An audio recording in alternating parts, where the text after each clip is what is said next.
Hello, this is Eric from PurpleLint.com, and today I'm going to be doing a quick first impression video of FX Photo Studio Pro version 2.6. It's on sale in the App Store right now for $19.99. There'll be a link below this video so you can check it out. I'll be doing a full review on PurpleLint.com later next week.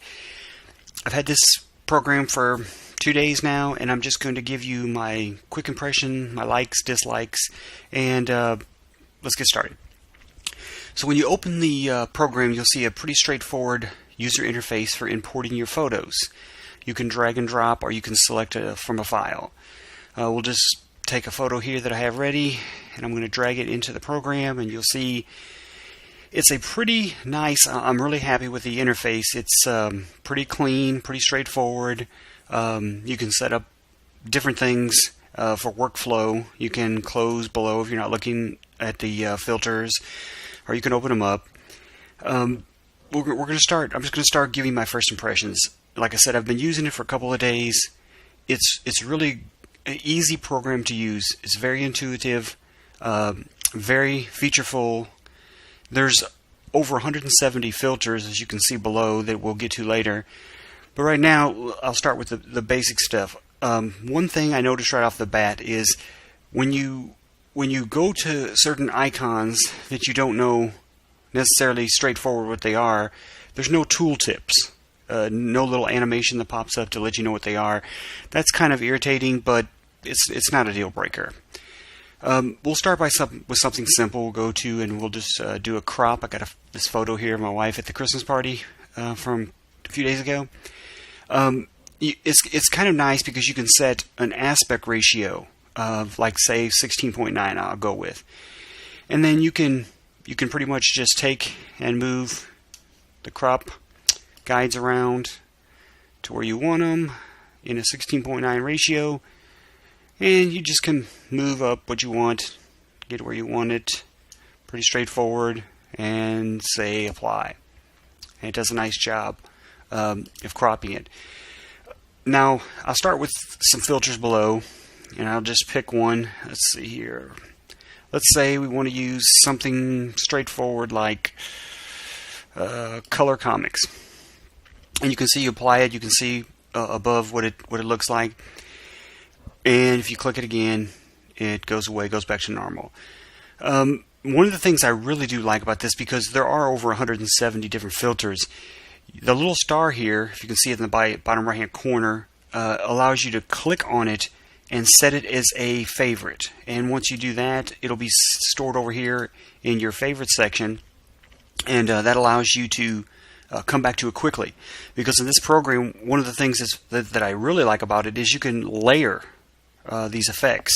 So you might have 2 or 3, and if you spend a lot of time putting one together, you can actually save that as a preset, and you don't have to go through that whole process again if you're going to be doing a bunch of batch photos. So that's really nice. And so let me go here and show you. Let me apply something here, just anything. We'll do a brush strokes. All right, so for a preview, you have a couple options up here, and again, I like this one. You do a side-by-side comparison. It puts both pictures up side by side, obviously, and you can see what's going on with your filter and things like that. But you also have the option of doing a quick compare. So let's just say you're gonna be working on something really detailed. You've zoomed in, which it has the standard zoom in, zoom out options, and you just want to do a quick compare of what you're working on. So you have a filter applied, and you just want to do a quick compare what it looks like without going out to the side by side. That's kind of nice. It's a small little feature, but well appreciated. And you can just click on that if you don't want it.